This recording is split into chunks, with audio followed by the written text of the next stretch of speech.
Morning to all of you. आप सभी का सिविल इंजीनियरिंग टेक में स्वागत है। पिछला चैप्टर जो है हमने पढ़ा था जनरल कंडीशंस ऑफ इक्विलिब्रियम, वो कंप्लीट हो गया है ऑलमोस्ट। नमदादा न्यूमेरिकल जो करने थे वो नॉर्मली हमने हर एक चैप्टर्स में इक्विलिब्रियम कंडीशंस के ऊपर ही क्वेश्चंस करते हैं। ठीक है, तो हम नेक्स्ट चैप्टर की तरफ शुरू करेंगे। Chapter number 6 friction. ठीक है, फ्रिक्शन की तरफ रुक करेंगे। अगर आपने पिछला वीडियो नहीं देखा है तो इस वीडियो के डिस्क्रिप्शन बॉक्स में उसका लिंक मिल जाएगा आपको, आप वहां से जाके आराम से वीडियो देख सकते हैं। ठीक है, चलिए तो चैप्टर को स्टार्ट करते हैं। पहले हम जानेंगे क्या होता है फ्रिक्शन। चैप्टर का नाम पढ़ा देते हैं।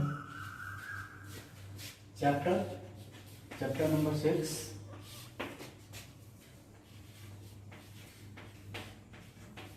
घर्षण।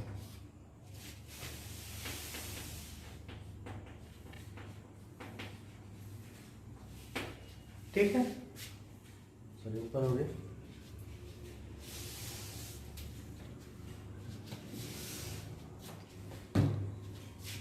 ऊपर हो गया था। चैप्टर नंबर 6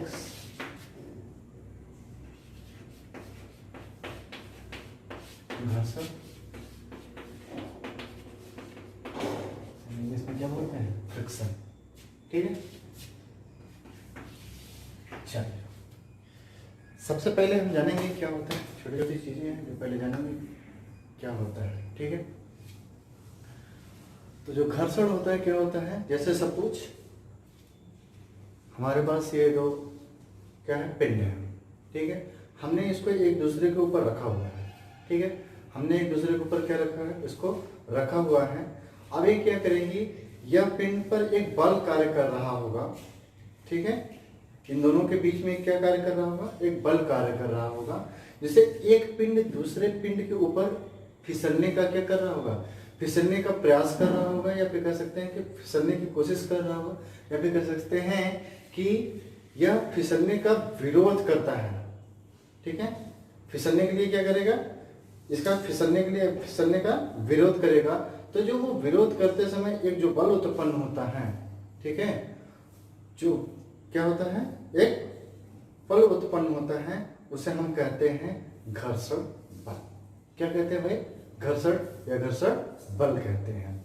तो जब दो पिंड, हम कह सकते हैं कि इस तरीके से उसको डिफाइन कर सकते हैं कि जब दो पिंड अगर आपस में एक संपर्क सतह में रखे हुए हैं तो वो एक दूसरे के ऊपर फिसलने का विरोध करती हैं या फिसलने का प्रयास करती हैं, तो उसे रोकने के लिए जो बल उत्पन्न होता है उसे हम कहते हैं क्या, घर्षण कहते हैं। ठीक है, तो पहला डेफिनेशन टॉपिक का ही, घर्षण। ठीक है,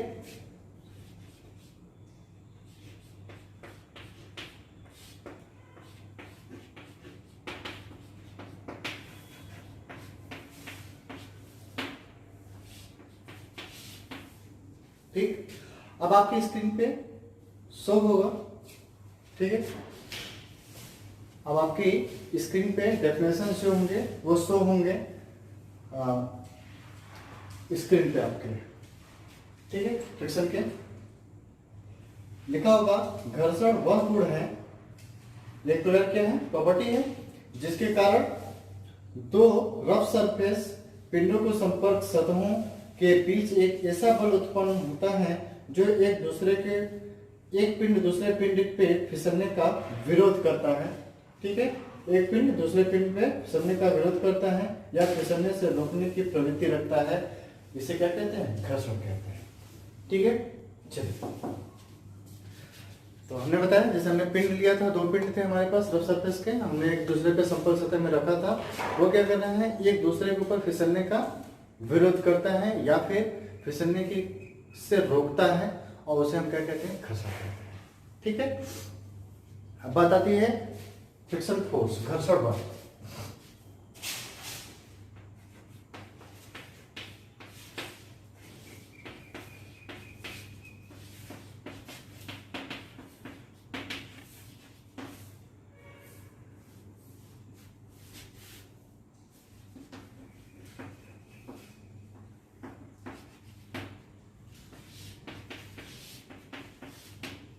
ठीक है, घर्षण बल। सपोज दैट हमारे पास एक ये पिन है,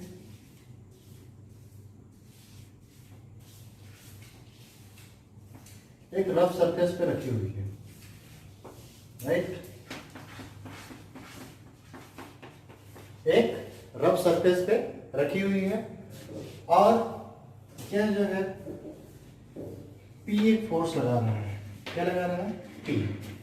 P एक फोर्स लगा रहा है और तो कहीं ना कहीं इसमें जो हमारे पास जिस तरफ पिंड का जो डायरेक्शन होता है, जो जिस तरफ पिंड इसको खींच रही होती है, जो फोर्स खींच रहा होता है, उसके जस्ट विपरीत में क्या लगता है? फ्रिक्शन फोर्स लगता है।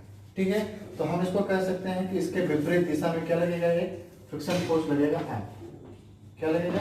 फ्रिक्शन फोर्स F लगेगा। ठीक है, उसके जस्ट विपरीत दिशा में जिस तरफ हमारा फोर्स कार्य कर रहा होगा, जैसे P एक फोर्स है, इसे इधर पिंड की तरफ खींचने की कोशिश कर रहा है, तो हमारा फ्रिक्शन किधर जनरेट होगा? उसके जस्ट विपरीत दिशा में। ठीक है, जस्ट विपरीत दिशा में, तो यहां से कह सकते हैं कि F है। हम F को मानते हैं F is equal to mu R. अभी म्यू आर क्या होता है आपको पता चलेगा। यह पिंड है, सपोज करिए इस पिंड का वेट कितना है? W। ठीक है, और इस पे जब ये एक संपर्क सतह में है तो कहीं ना कहीं पिंड इस पे एक रफ सरफेस को इसको कहीं कहीं रोक के रखा है, नीचे नहीं आने दे रहा है, तो एक रिएक्शन काम करेगा। ठीक है, ऊपर की तरफ, जिसे हम बोलते हैं प्रतिक्रिया R। ठीक है, ये हो गया भार, ये हो गया प्रतिक्रिया।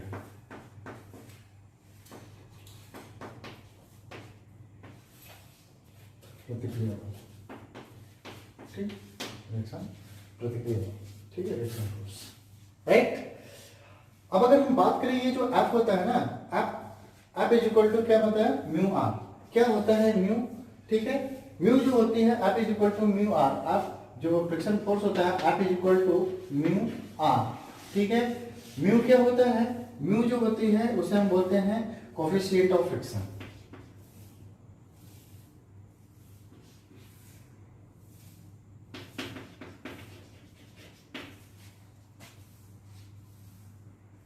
कोएफिशिएंट ऑफ फ्रिक्शन, हिंदी में से हम बोलते हैं घर्षण गुणांक।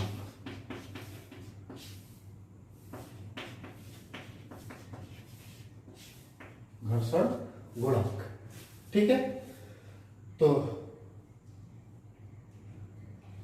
ठीक, तो हमने बल निकाल लिया जिसे भी हमारे पास पिंड के तहत अगर हमारा जो P अगर फोर्स लग रहा है तो P के जस्ट विपरीत दिशा में एक फोर्स लगेगा F is equal to mu R. Mu जो होता है वो हमारा घर्षण गुणांक हो गया। R क्या है? प्रतिक्रिया बल है। उन दोनों के जो प्रोडक्ट होते हैं उसे हम कहते हैं क्या? फ्रिक्शन फोर्स कहते हैं। ठीक है, चलिए नेक्स्ट टॉपिक की तरफ बढ़ते हैं, राइट।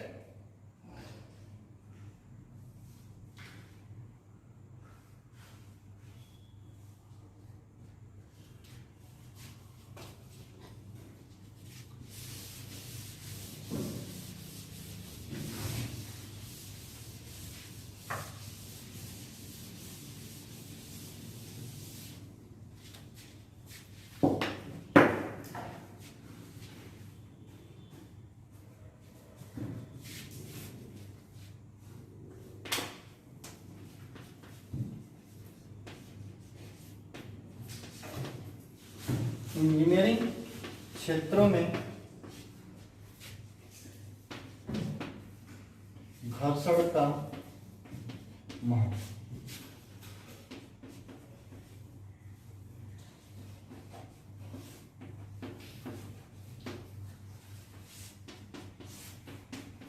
क्या महत्व है इंजीनियरिंग क्षेत्रों में? ठीक है, वो चीज होगी आपकी स्क्रीन पे डिस्प्ले होगा, आप देखते हैं, देखिए, पढ़िए उसे। क्या कह रहा है कि घर्षण का इंजीनियरिंग क्षेत्र में विशेष महत्व है, जैसे पुली, पट्टा या बेल्ट के बीच घर्षण के कारण ही शक्ति, ठीक है, प्रपोषण, जैसे पावर ट्रांसमिशन कहते हैं,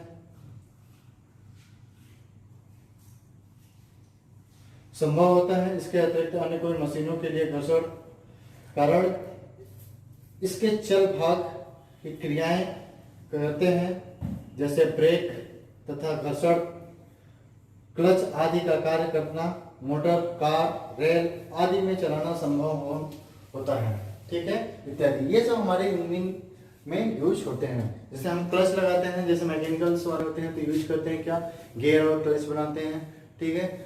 तो उन नेक्स्ट है घर्षण के प्रमुख लाभ। क्या क्या लाभ हैं इसे क्लियर करते हैं। नेक्स्ट पॉइंट है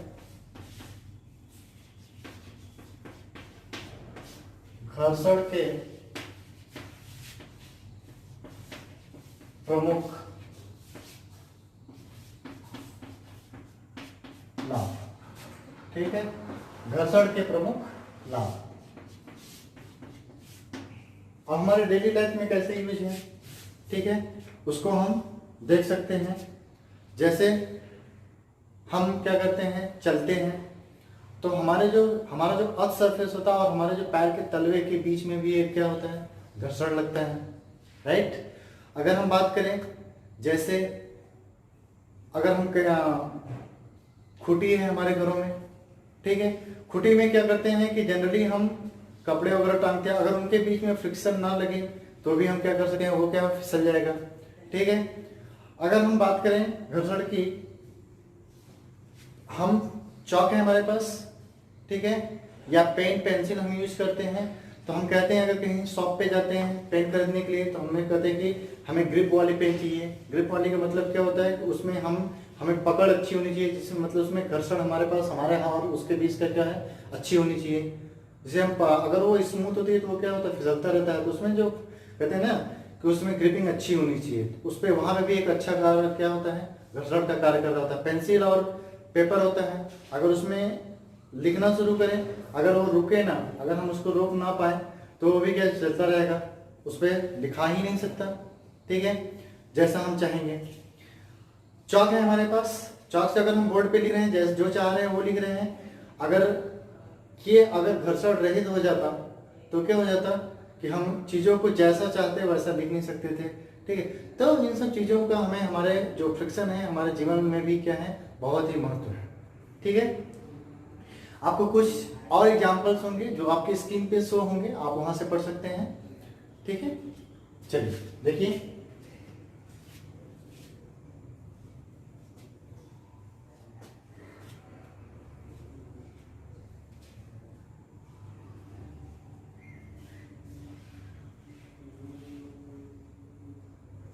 ठीक है। आप अगर पूरा पढ़ना है तो आपको वीडियो को पॉज करके आप पढ़ सकते हैं, ठीक है। हम अपना टाइम वेस्ट नहीं करते हैं, आगे की तरफ बढ़ते हैं। नेक्स्ट, घर्षण के प्रमुख हानि।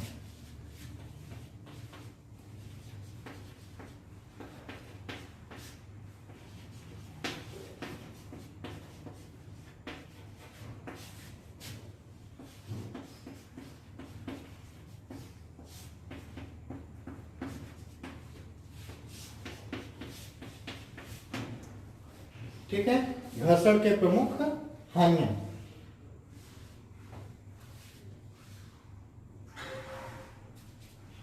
चलिए, अब बात आती है कि हानि कहां पे होती है। जैसे सपोज जो हमारा क्लच बॉक्स टाइप का होता है, जैसे क्लचिंग वगैरह होते हैं, तो उसमें हम क्या करते हैं, स्नेह का कार्य, जैसे हम लुब्रिकेशन देते हैं जिससे कि वो आसानी से मूव कर पाए। उसमें फ्रिक्शन होना चाहिए, लेकिन इतना भी ज्यादा नहीं होना चाहिए कि वो क्या करे, पार्ट को धीरे धीरे घिस दे, ठीक है। तो हम वहां पे क्या करते हैं, जब अगर फ्रिक्शन यहाँ पे ज्यादा हो जाए तो हमारे लिए क्या है, एक हानि है, ठीक है। या फिर कह सकते हैं, जैसे अगर कोई भी रोड अगर हम बनाए, अगर हमारे पास उसमें हम ज्यादा फ्रिक्शन दे दें तो भी मूव करने में क्या होगा, परेशानी होगी। तो ये कुछ हमारे जो मतलब कि दैनिक जीवन में भी कुछ ऐसी चीजें जो अगर एक्सेस मात्रा में अगर हो जाएगा फ्रिक्शन तो भी क्या है, खराब है, ठीक है। तो ये सब चीजें जो हैं आपके हानि पहुंचा सकती हैं हमारे फ्रिक्शन के तहत। जो हमारे फ्रिक्शन है वो कुछ, जैसे हमारे पास हम पुली और पट्टे का यूज करते हैं, तो अगर कभी कभी क्या होता है कि बहुत ज्यादा अगर उसमें घर या फैन होता है, जैसे तो फैन जो होती है, अगर हम जनरली अगर वो चल रहा होता है तो अगर उसमें आवाज आने लगती है तो वो कैसा क्या होता है, उसमें फ्रिक्शन ज्यादा हो जाती है। उसमें हम क्या करते हैं, ग्रीसिंग कर देते हैं, जिसे हम लुब्रिकेशन कहते हैं इंग्लिश में। और हिंदी में स्नेह कहते हैं, ठीक है। तो कर देते हैं तो क्या होता है, स्मूथली वो क्या कर पाता है, मूव कर पाता है, ठीक है। लेकिन उसमें फ्रिक्शन होता है, ऐसा नहीं कि उसको हम फ्रिक्शन रहित कर देते हैं, लेकिन हम उसको फ्रिक्शन को क्या कर देते हैं, कम करने की कोशिश करते हैं और कम करते हैं, तो आसानी से क्या करते हैं, मूव करते हैं। तो उनके पार्ट जो होते हैं वो क्या होते हैं, खत्म नहीं होते हैं, यानी वहाँ पे रिमूव नहीं होते हैं। अगर वहीं पे ज़्यादा अगर फ्रिक्शन जनरेट हो जाए तो उनके पार्ट जो होंगे वो क्या होंगे, समय के साथ क्या होंगे, डिफॉर्म हो जाएंगे, ठीक है। तो ये सब कुछ हानियां हैं हमारे जो प्रैक्टिकल लाइफ में होती रहती हैं। आपकी कुछ और हानियां होंगी जो आपकी स्क्रीन पे शो हो रहा है, आप पढ़ सकते हैं यहाँ से, ठीक है।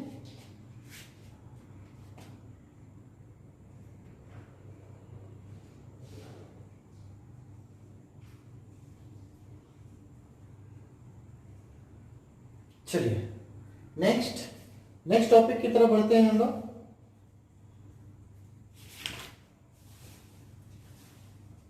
घर्षण के प्रकार।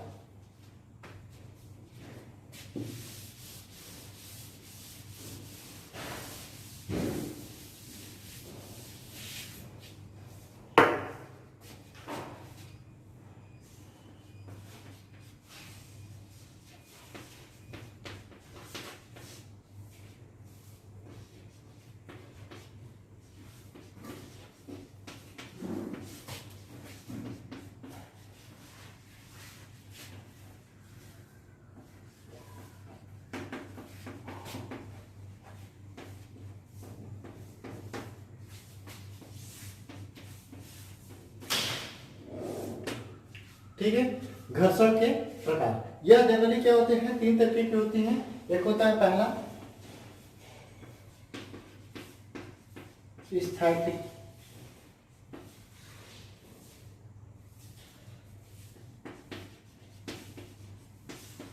स्थैतिकीय घर्षण,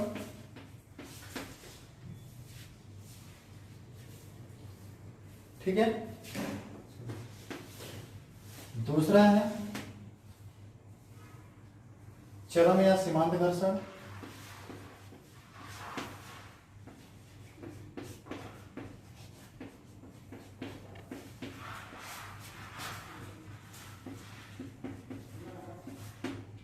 तीसरा है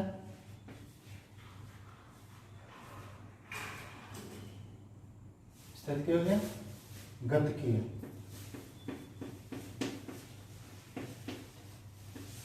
गतिकीय घर्षण, ठीक है। 3 तरीके की घर्षण हो गई, इन तीनों को हम लोग पढ़ेंगे। इंग्लिश में भी लिख लेते हैं, उसको बोलते हैं स्टैटिक, ठीक है। स्टैटिक फ्रिक्शन, इसे बोलते हैं लिमिटिंग फ्रिक्शन,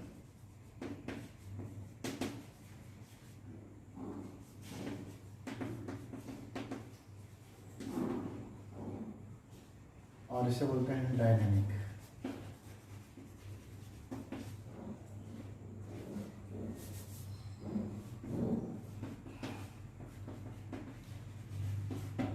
ठीक है, ये 3 तरीके की फ्रिक्शन होती है। 1 बाय 1 करके हम डिस्कस करेंगे क्या होता है, पहले समझ लेते हैं तीनों को, ठीक है।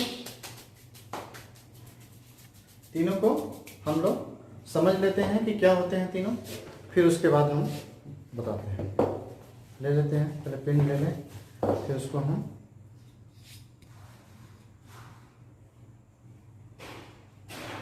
सपोज हमारे पास ये पिंड है, 2 आपस में पिंड है, हमने सपोज करिए इसको रख दिया।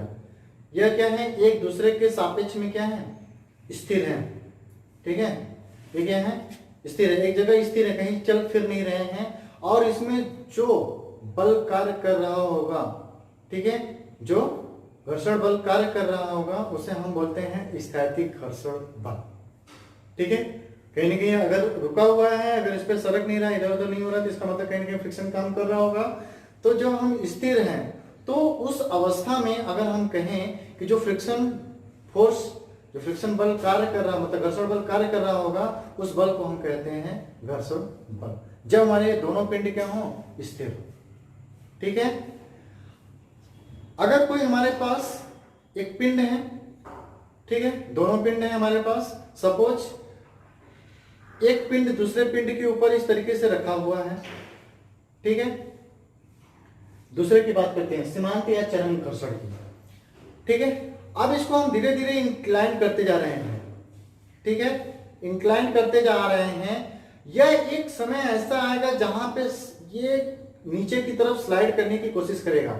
तो जब ये स्लाइड से पहले, यानी जब हमने इसको स्लाइड कराना, मतलब हम जब इसको इंक्लाइन करना शुरू किया, जब तक ये अपने स्थान से फिसले ना, और उस समय फिसलने से जस्ट पहले तक जो घर्षण कार्य कर रहा था, जो घर्षण बल कार्य कर रहा था, उसे हम कहते हैं, यानी मैक्सिमम होगा ना वहां पे, उसके बाद वो क्या किया, चलना शुरू कर दिया, तो उस बल को हम कहते हैं चरम या सीमांत घर्षण। चरम या सीमांत घर्षण। जब हम किसी चीज को इंक्लाइंड पे उसको जैसे करना, जैसे हमने क्या किया कि ये एक समतल में है, फिर उसको धीरे धीरे हमने इंक्लाइनेशन पे बढ़ाना शुरू किया। एक समय ऐसा आएगा जब ये पिंड अपने स्थान से क्या करेगा, चलने से जस्ट पहले जितने घर्षण बल क्या कर लेगा, अड़ाप, मतलब मैक्सिमम, जब चलने से पहले जब चल लेगा तो फिर घर्षण कम हो जाएगा। लेकिन जब वो चलने ही वाला होगा तो वहां पे होगा क्या कि वो जो घर्षण अडॉप्ट करेगा वो मैक्सिमम घर्षण कर सकता है, तो वहां पे जो फोर्स होगा वो मैक्सिमम, मतलब कि अधिकतम हो जाएगा, तो उसको हम कहते हैं चरम या सीमांत घर्षण, ठीक है। नेक्स्ट तीसरा है हमारे पास गतिक घर्षण, ठीक है।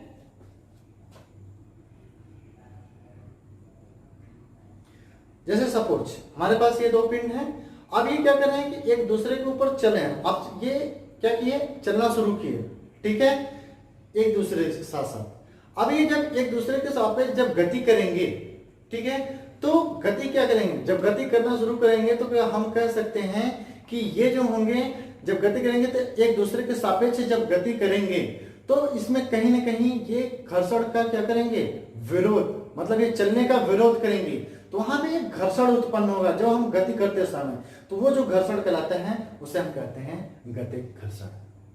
फिर से चलिए देखते हैं। जैसे कि हमने क्या कहा कि अगर हमारे पास दो पिंड हैं और ये क्या करें, एक सापेक्षिक गति कर रहे हैं, तो जब ये एक दूसरे के सापेक्षिक गति कर रहे हैं तो साथ में चलते, इसमें एक प्रकार का घर्षण उत्पन्न होगा। लेकिन हम कह सकते हैं कि ये चलने का दोनों क्या करेंगे, विरोध करेंगे, तो वो जो उसमें उत्पन्न जो विरोध होगा, उसमें जो घर्षण होगा, उस घर्षण बल को हम कहते हैं क्या, जब हम चलते समय जो हमारे पास घर्षण उत्पन्न होगा उसको हम कहेंगे घर्षण बल। वो भी कौन सा घर्षण बल, गतिक घर्षण बल, ठीक है।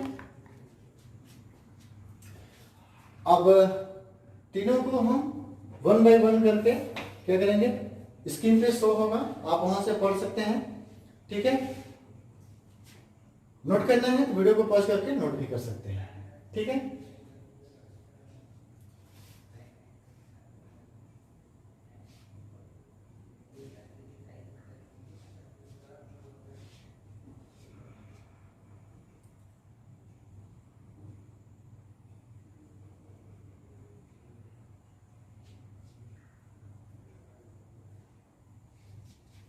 चलिए आपको दो शो हो गया होगा, स्थैतिक और चरम। अब तीसरा है गतिक, वो भी शो होगा, लेकिन उसमें कुछ चीजें रहेंगी वो बता रहा हूं अभी आपको।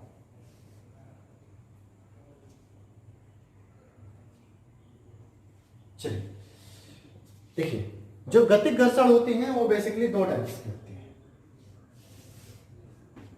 ठीक है।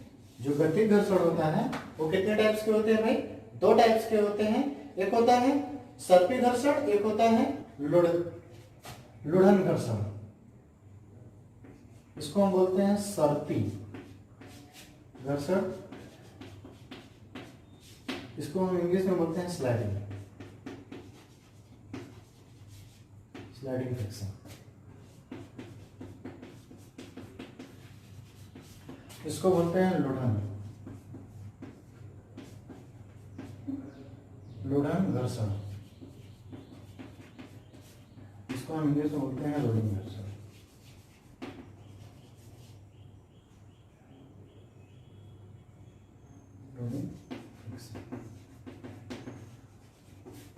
ठीक है, देखिए अब दोनों में क्या डिफरेंस है। जो हमारे पास सर्पी मतलब जो स्लाइडिंग होती है, जब हम किसी के ऊपर मतलब कोई किसी एक वस्तु है या कुछ कोई एक ऐसा स्थान है या फिर कोई भी चीज है, जब एक दूसरे के ऊपर हम क्या करते हैं, स्लाइड डाउन मतलब सरकने की कोशिश करते हैं, तो वो जो उसमें जो उसे क्या करते हैं, उसको सरकने का विरोध करता है, तो उस वहां पे जो उत्पन्न घर्षण रहते हैं उसे हम बोलते हैं सर्पी घर्षण। ठीक है, सर्पी घर्षण मतलब स्लाइडिंग फ्रिक्शन। ठीक है, अब कोई भी चीज रोल कर रहा है, रोल करने का मतलब जैसे कोई भी बॉल है, हम सरफेस पे इस तरीके से रोल करा दें तो वो कहीं ना कहीं एक कुछ दूर जाके वो क्या होगा, स्टॉप हो जाएगा। क्यों स्टॉप हो जाएगा? क्यों? क्योंकि सरफेस और बॉल के बीच में एक घर्षण उत्पन्न हो रहा होगा, क्योंकि वो रोल करके जा रहा है। कैसा करके जा रहा है? रोल करते हुए जा रहा है। तो एक स्थान पे जब रुक जाएगा तो उस तरीके की जो फ्रिक्शन होती है उसे हम कहते हैं रोलिंग फ्रिक्शन। ठीक है, चलिए ये भी अब आपके स्क्रीन पे शो होगा, दोनों सर्पी और लुढ़न। या फिर शो हो गया होगा तो फिर नहीं, चलिए देख लीजिए फिर से।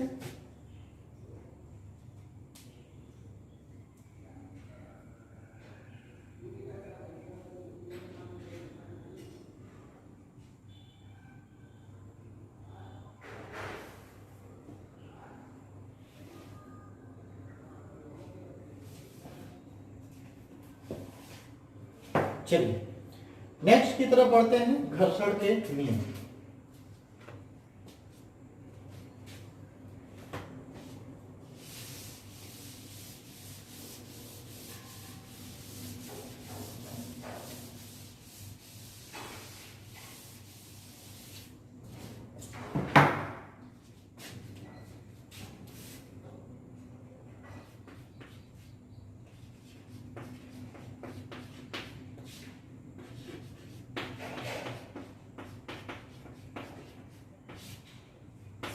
घर्षण के नियम, लॉ ऑफ फ्रिक्शन, इसलिए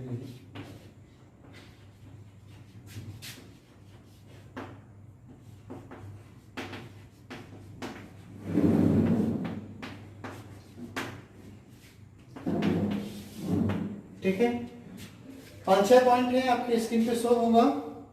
ठीक है, आप उससे पहले पढ़ सकते हैं,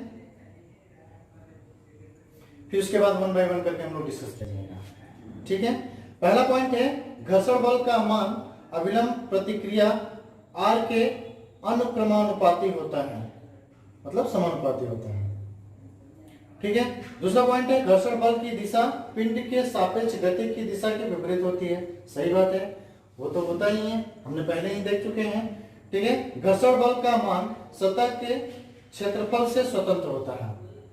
राइट, घर्षण बल का मान सतह के रफनेस पर निर्भर करता है। सिंपल सी बात है, जितना रफ ज्यादा होगा उसका घर्षण बल का मान क्या होगा, उतना ही ज्यादा होगा।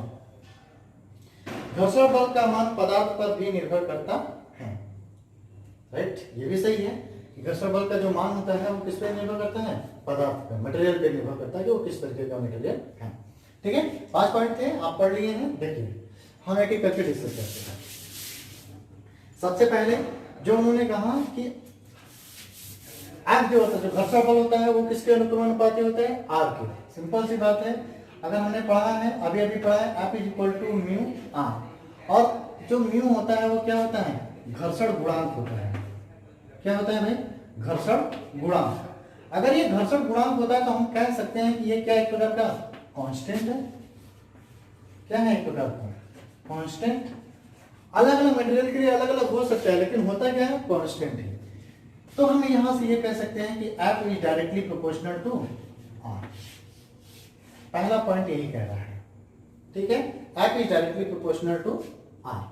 ठीक है, नेक्स्ट कह रहा है कि बल की दिशा सापेक्ष गति की दिशा की विपरीत होती है। सिंपल सी बात है कि अगर दूसरे पॉइंट की अगर हम बात करें, ये हमारा पिंड है।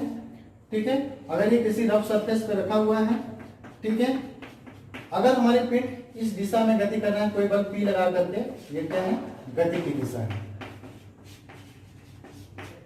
ठीक है, गति की दिशा है, तो हम हमारा जो फ्रिक्शन फोर्स होता है वो किधर किधर तरफ जनरेट होता है, उसके विपरीत। F is equal to mu.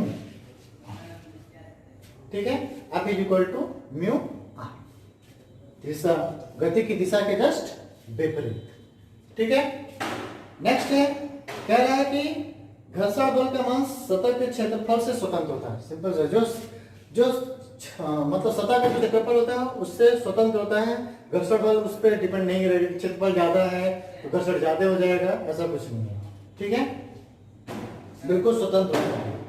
घर्षण बल का मान सतह पे रखने से, अगर सिंपल सी अगर ये ज्यादा रफ होगा, ठीक है, जैसे कोई भी चीज अगर बहुत ज्यादा चिकना हो तो उसमें क्या होता है, फ्रिक्शन लेस होता है जिसे हम कहते हैं। जैसे कांच होता है, ऐसा नहीं कोई भी चीज आइडियल नहीं होती है कि अगर हमने उसे कह दिया तो एकदम बिल्कुल एकदम आइडियल है, नहीं।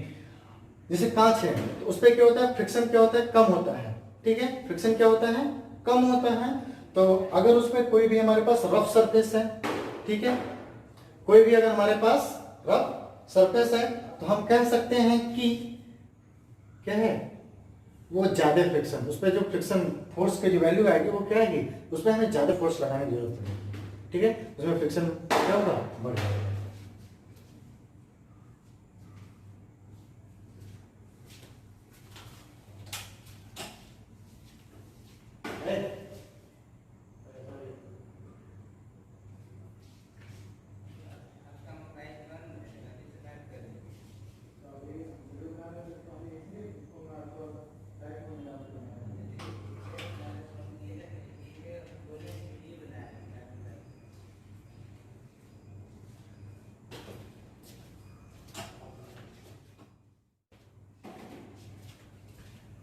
ठीक है, नेक्स्ट जो पॉइंट है, कह रहे हैं कि घर्षण बल का मान पदार्थ पर भी निर्भर करता है। अभी आपको दिखिएगा, अभी स्क्रीन पे मैं शो कराऊंगा कि जो अलग अलग पदार्थ के लिए अलग अलग घर्षण बल हो सकता है। जैसे कोई स्टील है हमारे पास, ठीक है, वुड है, ठीक है, सरफेस है हमारे पास, जैसे अर्थ सरफेस है, ठीक है, तो अलग अलग के लिए अलग अलग हो सकता है। ठीक है, लेकिन ये मटेरियल नहीं है, यहाँ पे हम सरफेस को यूज करेंगे। ठीक है, तो अलग अलग हो सकते हैं। ठीक है, तो अब आपकी स्क्रीन पे शो होगा जो पदार्थ का अलग अलग पदार्थों के लिए अलग अलग जो है घर्षण गुणांक है। ठीक है, वहां से आप देख सकते हैं। जैसे आपको दिखेगा स्क्रीन पे दिया होगा इस्पात तथा इस्पात के बीच। ठीक है, जब कभी भी होगा जैसे स्टील और स्टील के बीच में ही है। ठीक है, स्टील और स्टील दोनों जो हमारे पास वस्तु है वो स्टील का ही है, तब जो होता है फ्रिक्शन कितना होता है वो दिया है आपको। ढलवा लोहा और ढलवे लोहे के बीच में हो तब क्या है, लकड़ी लकड़ी के बीच में हो तब क्या है, लकड़ी तथा धातु के बीच में तब कितना होना चाहिए, कितना होता है। कांच, मतलब एक रेंज दिया है इन्होंने, मतलब एग्जैक्ट वैल्यू नहीं दिया है इन्होंने, एक रेंज दे दिया है कि इनके बीच में हो सकता है या होता है।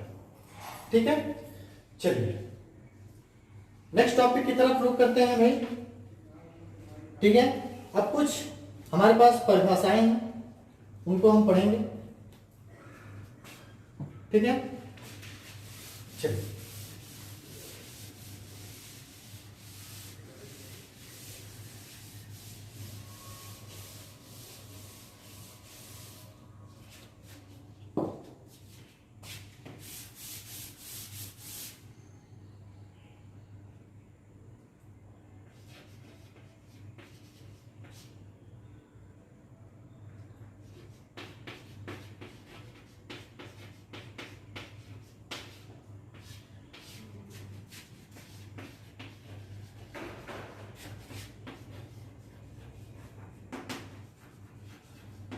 सम डेफिनेशंस। ठीक है,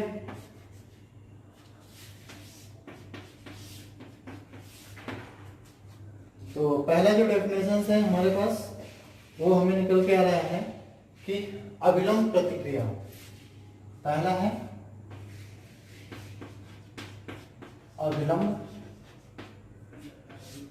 प्रतिक्रिया।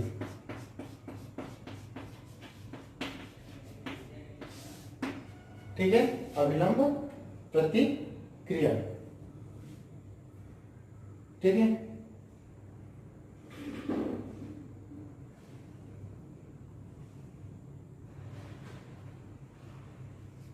चलिए अविलंब प्रतिक्रिया, रिजल्टेंट रिएक्शंस इंग्लिश में बोल देंगे।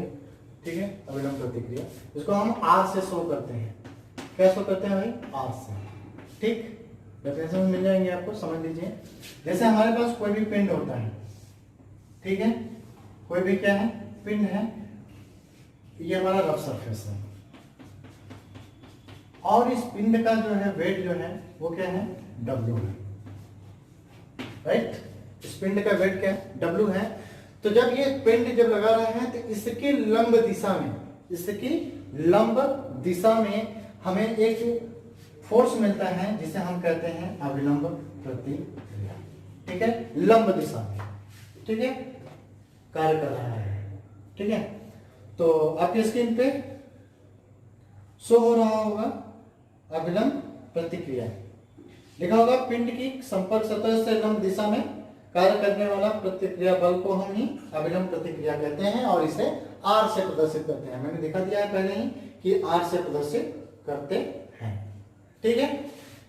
नेक्स्ट है हेडिंग सीमांत संतुलन, इसी में नेक्स्ट चलते हैं।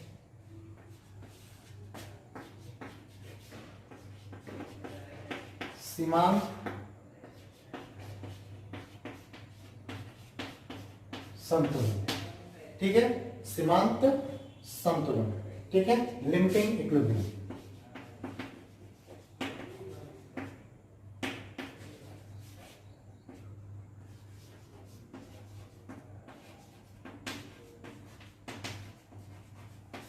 ठीक है, लिमिटिंग इक्विलिब्रियम।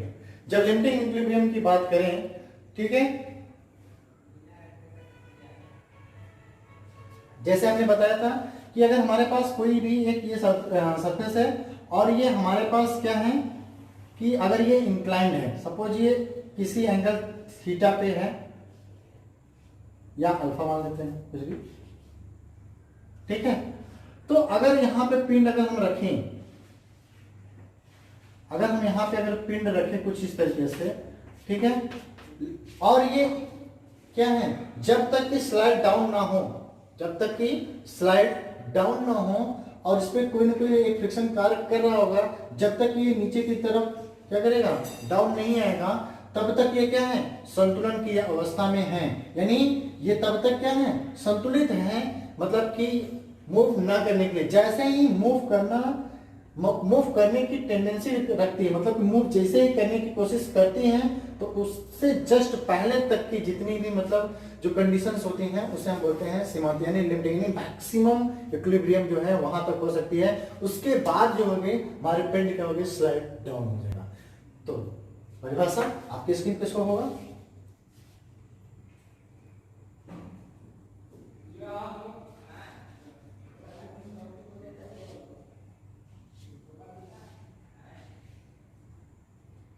ठीक है, नेक्स्ट है परिणामी प्रतिक्रिया।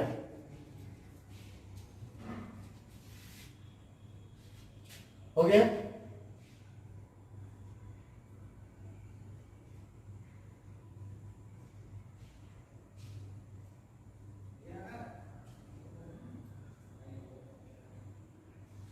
चलिए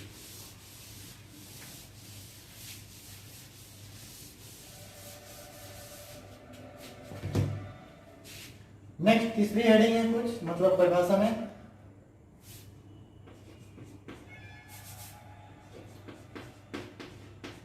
परिणामी प्रतिक्रिया, राइट, परिणामी प्रतिक्रिया।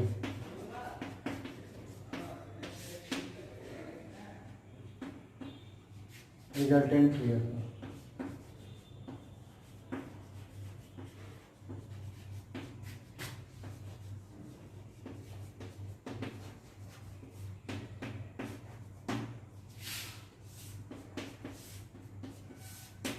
ये क्या होता है, इसे हम कहीं कहीं एस से भी शो करते हैं, तो हम इसको एस से ही शो करते हैं, कैपिटल, ठीक है, जो बुक के इंप्रेशन में दिया है कैपिटल एस से प्रदर्शित करते हैं इसको, ठीक है। क्या होता है, जैसे हमारे पास कोई पिंड होता है, ठीक है, तो पिंड में हमारा जो फोर्स लगता है, ये हमारे पास रफ सरफेस है और इसका वेट क्या लग रहा है, W नीचे की तरफ लग रहा है। लेकिन यहाँ पे क्या होता है कि हमारे पास जो है एक R ऊपर की तरफ लगता है, क्या लगता है, ऊपर की तरफ R लगता है, ठीक है। R किधर की तरफ लगता है, ऊपर की तरफ लगता है, तो हम कह सकते हैं कि जो हमारे पास रिजल्टेंट होगा वो R और F के बीच में होगा, R और F के बीच में होगा। इसे हम लैम्डा से शो करते हैं, अभी बात होगी इसके विषय में, ठीक है। ये होता है F की दिशा। तो रिजल्ट मतलब कि कह सकते हैं अभिलंब प्रतिक्रिया R और घर्षण बल F के बीच में क्या होता है, जो फोर्स कार्य कर रहा होता है उसे हम कहते हैं क्या, रिजल्टेंट। इन दोनों का जो परिणामी होता है, इन दोनों के क्या होते हैं परिणामी को हम कहते हैं, ठीक है। इन दोनों के बीच ही वर्क कर रहा होगा, ठीक है।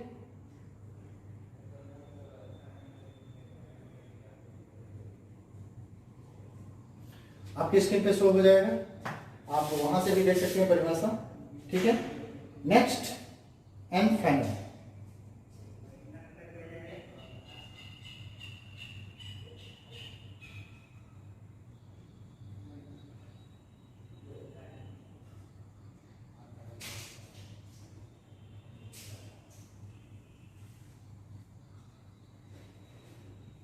चलो नेक्स्ट है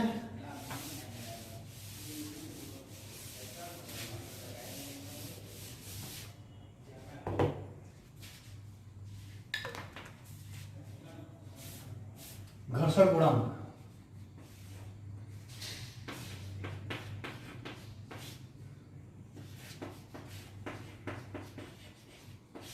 घर्षण गुणांक coefficient of friction,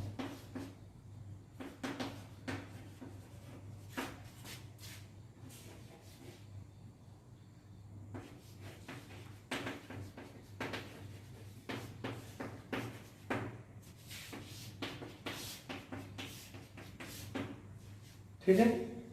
coefficient of friction, देखिए क्या होता है कोफिशिएंट ऑफ फ्रिक्शन। देखिए जब हम कभी भी, जैसे हमारा पास जो फ्रिक्शन होता है वो हम हमारी अधिकतम कब होती है, सीमांत की कंडीशन में। तो अगर हम सीमांत की कंडीशन में फ्रिक्शन की बात करें तो F बराबर क्या लिखते हैं, म्यू आर। क्या लिखते हैं, F बराबर म्यू आर। और R जो F होता है, F मतलब जो अधिकतम जो घर्षण बल होता है वो मतलब कि अधिकतम घर्षण, ठीक है, अधिकतम घर्षण बल F तथा अभिलंब प्रतिक्रिया R के अनुपात को हम कहते हैं कोफिशिएंट ऑफ फ्रिक्शन। क्या कहते हैं, उनके अनुपात को हम क्या कहते हैं, कोफिशिएंट ऑफ फ्रिक्शन। यहां से म्यू बराबर हम लिख सकते हैं F मतलब कि महत्तम या फिर चरम या फिर सीमांत कह सकते हैं, सीमांत घर्षण, और डिवाइडेड बाई अभिलंब प्रतिक्रिया। तो यहां से हम इसको ले सकते हैं mu equal to F by F जो होगा वो क्या होगा, सीमांत घर्षण ही होगा, ठीक है। चलिए अब आपके स्क्रीन पे डेफिनेशन शो होगा, आप वहां से भी देख सकते हैं, ठीक है।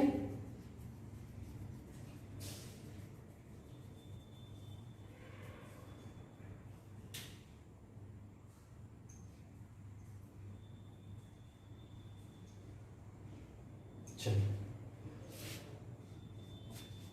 हो गया होगा। इसमें लास्ट लाइन लिखी हुई है कि जो फ्रिक्शन की वैल्यू होती है ना, वो अधिकतम जो होती है वो होती है 1, अधिकतम कितनी होती है 1, और जो न्यूनतम होती है वो होती है 0, ठीक है। न्यूनतम किस कंडीशन में, जब हमारा सरफेस क्या हो, स्मूथ हो, क्या हो, स्मूथ हो, स्मूथ सरफेस हो, ठीक है। तब उस कंडीशन में जो होगा हमारे पास न्यूनतम होंगे किसकी, घर्षण की मान,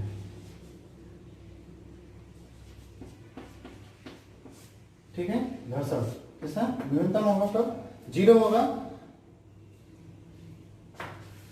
ठीक है, जो स्मूथ कंडीशंस में होंगे, ठीक है।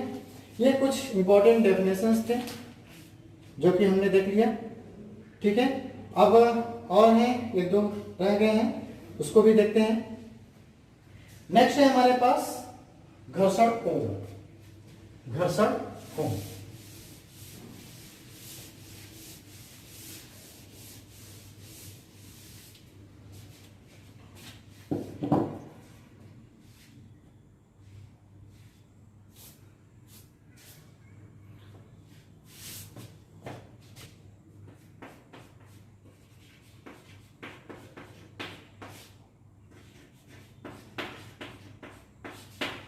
ठीक है, घर्षण कोण, इसे हम लैम्डा से प्रदर्शित करते हैं। ठीक है, एंगल ऑफ फ्रिक्शन। ठीक है, एंगल ऑफ फ्रिक्शन। सबसे पहले हम क्या करेंगे, पहले फिगर बना लेते हैं, फिर फिगर के साथ साथ इसको हम प्रूफ कर लेते हैं। ठीक, देखिए हमें लैम्डा की वैल्यू निकालनी है। ये हमारे पास पिंड है, ठीक,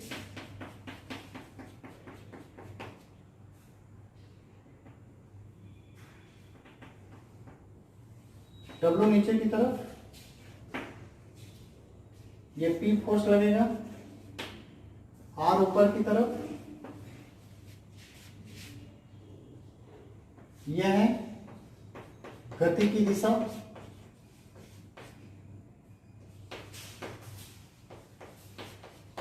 ठीक है।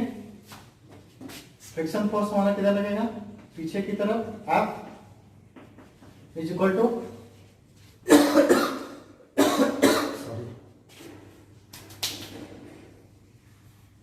पानी पी लो।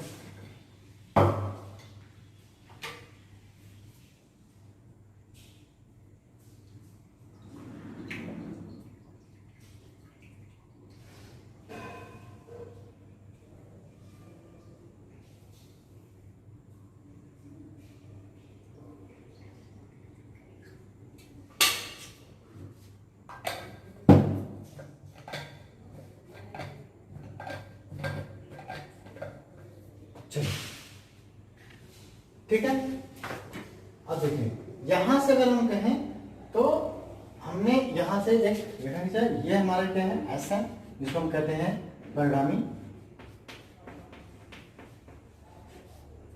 ठीक है, ये क्या है, परिणामी है।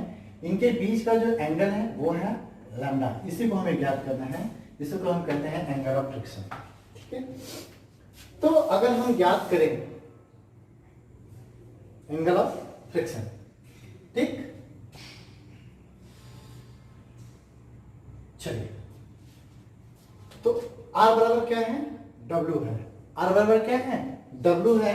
तो हम यहां से अगर हम फिगर को देखें, ठीक है, तो फिगर को अगर हम देखें तो कह सकते हैं कि आपके पहले स्क्रीन पे एक फिगर शो होगा, उससे आप देख सकते हैं जो फिगर हमने बनाया है एज लाइक दिस, उसी तरीके का है फिगर। ठीक है,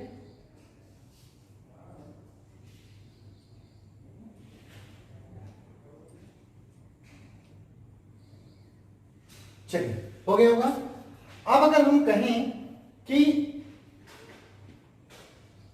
R बराबर क्या हो गया, W ही है, तो अब यहां से अगर हम कहें पिंड को हटा दें, मतलब कि कुछ इस तरीके से लिखें कि फिगर से, चित्र से,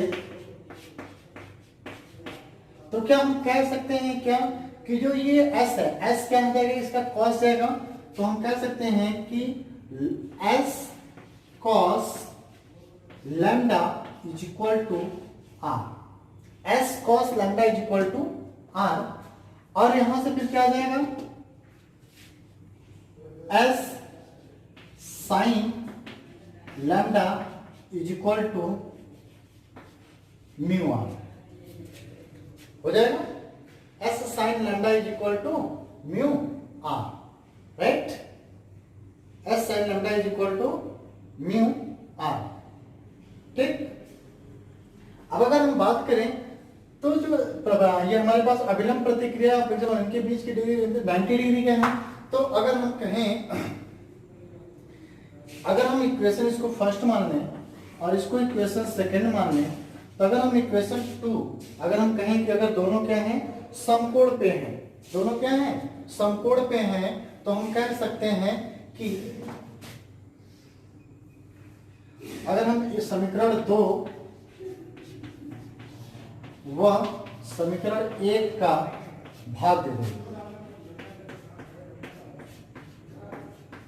भाग देने पर, ठीक है, समीकरण 2 का समीकरण 1 में भाग देंगे कितना हो जाएगा, s sin lambda upon s cos lambda is equal to mu R divided by R से आर कट गया, s से s कट गया, और sine lambda upon cos lambda किसके बराबर हो जाएगा भाई, tan लैम्डा, किसके बराबर होगा, tan lambda is equal to mu, तो म्यू बराबर कितना हो जाएगा भाई हमारे पास, लैम्डा बराबर कितना हो जाएगा हमारे पास, tan इनवर्स म्यू। यही हमारा कहलाता है क्या, घर्षण कोण, एंगल ऑफ फ्रिक्शन, ठीक है, जो लैम्डा बराबर tan इनवर्स म्यू, म्यू क्या है, मतलब हम कह सकते हैं कि inverse tangent of the coefficient of friction, ठीक है, जो घर्षण गुणांक की वैल्यू होगी उसका हम tan इनवर्स ले लेंगे, तो उसका जो वैल्यू आएगी वो हमारे पास किसके बराबर आएगी, हमारे पास लैम्डा के बराबर आएगी, ठीक है। तो some definitions display on the screen, ठीक है, कुछ जो थ्योरी वाले पोर्शंस हैं आप उसको पढ़ सकते हैं, समझ भी सकते हैं, ठीक है।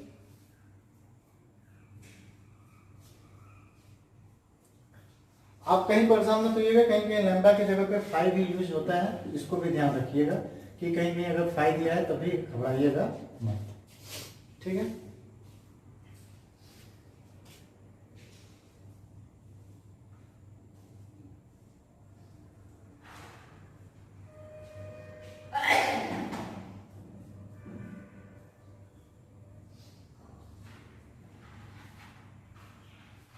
हो गया होगा, चलिए रफ करते हैं, नेक्स्ट बढ़ते हैं हम विश्राम कोण, एंगल ऑफ रिपोज।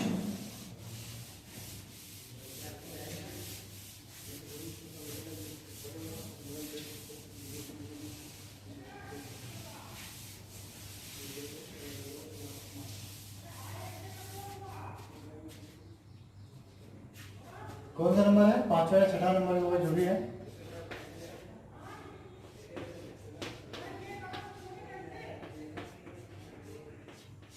विश्राम कोण, एंगल ऑफ रिपोज,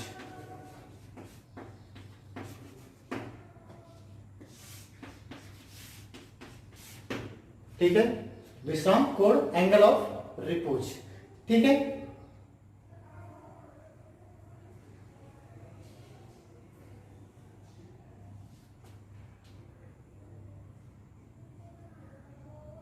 चलिए आपके स्क्रीन पे एक डेफिनेशन शो होगा, आप उसको देखिए, पढ़िए उससे क्या कह रहा है, कह रहा है कि किसी नत समतल द्वारा क्षैतिज से बनाया गया वह अधिकतम कोण विश्राम कोण कहलाता है, जिस पर रखा हुआ कोई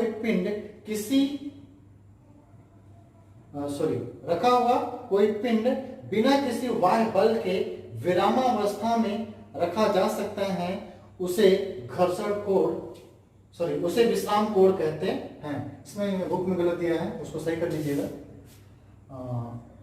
घर्षण की जगह पे विश्राम कोण हो जाएगा, ठीक है।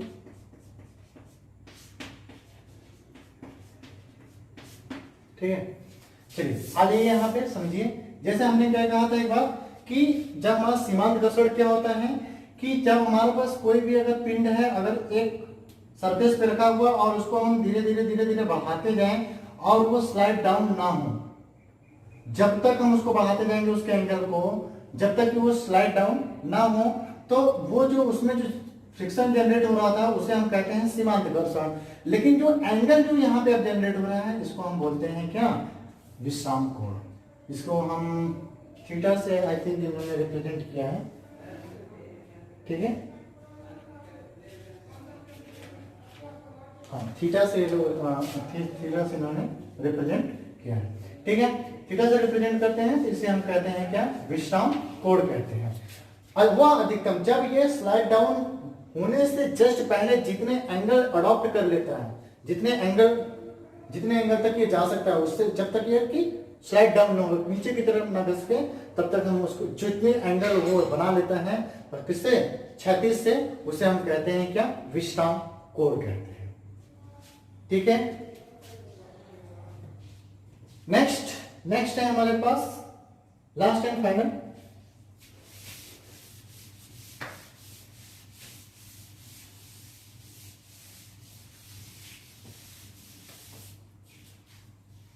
ठीक है, घर्षण संकोच, कोन ऑफ फ्रिक्शन।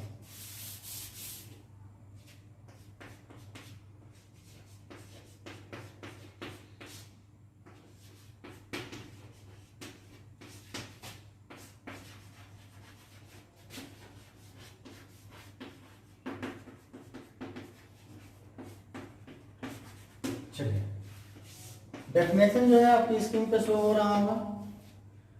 ठीक है, पढ़िए क्या कह रहा है भाई, कह रहा है कि ऐसा शंकु जिसका शीर्ष यानी वर्टेक्स जो है दो पिंडों का संपर्क बिंदु यानी एक्सिस, दो पिंडों का संपर्क बिंदु यानी अक्ष से उनके संपर्क सतह अभिलंब यानी नॉर्मल के अनुदिश प्रतिक्रिया अर्ध शीर्ष कोण यानी half angle of the vertex घर्षण कोण लैम्डा के बराबर होता है।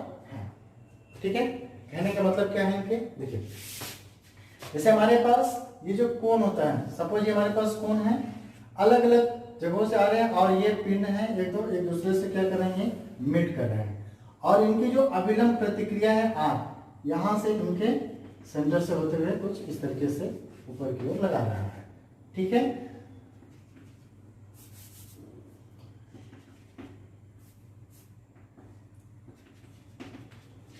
आपकी स्क्रीन पे फिगर भी दिया होगा। ठीक है, तो आप वहां से देख सकते हैं। ठीक है, राइट, यहां से क्या होगा, ये जैसे लाइन है तो ये एक फ्रिक्शन जिसे हम बोलते हैं एफ। ठीक है, एफ लगेगा, एफ बराबर क्या हो जाएगा, म्यू आर। ठीक है, एफ बराबर कितना हो जाएगा, म्यू आर। ठीक है, ये हमारी परिणामी कितना हो जाएगी, एस। ठीक है, और ये जो होगा वही कह रहा है ना कि जो शीर्ष जो हमारे पास जो होगा वो जो कोण एंगल ऑफ फ्रिक्शन वो क्या करेगा, लैम्डा के बराबर होगा। किसके बराबर होगा, लैम्डा यानी घर्षण कोण के बराबर होगा। इसे हम कहते हैं क्या कहते हैं, घर्षण शंकु कहते हैं। ठीक है, जो हाफ एंगल होंगे, अगर हम इसके जो अभिलंब प्रतिक्रिया जो आ रहे हैं उन्हें अगर हम इसको कट करते हैं तो यहाँ से जो है ये घर्षण कोण के बराबर होते हैं, दोनों अलग अलग पिन होते हैं। ठीक है, इसको मान लेते हैं ए मान लेते हैं, इसको बी मान लेते हैं, बस। ठीक है, अब आपकी स्क्रीन पे जो है कुछ चीजें हैं जो आपके पढ़ने योग्य हैं, मैं इसको डिस्प्ले कर दे रहा हूँ। पिंडों पे लुढ़कने या गिरने या फिसलने के पर जो है वो प्रतिबंध है कुछ, उन प्रतिबंधों को आप पढ़ लीजिए। ठीक है, अभी आप देखिए स्क्रीन पे शो होगा एक डेफिनेशन क्या है, कुछ कंडीशंस हैं जो कि अभी हम लोग पढ़ के अभी आए हैं। तो थीटा क्या होता है, थीटा लैम्डा में क्या मतलब कैसे हो सकता है, थीटा ज्यादा होगा तो लैम्डा क्या वर्क करेगा कैसे, ये सब सारी चीजें हैं।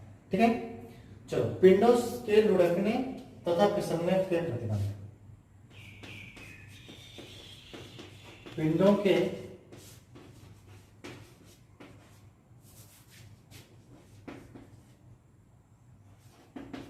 लुढ़कने तथा फिसलने का प्रतिबंध।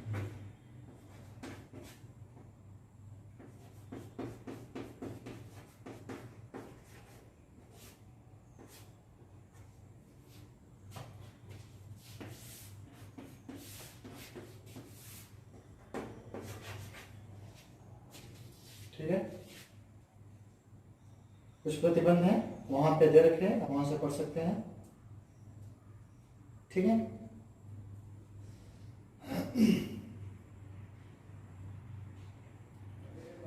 चलिए कुछ फिगर भी दिए हैं, वहां से भी देख सकते हैं। ठीक है, 3 फिगर हैं।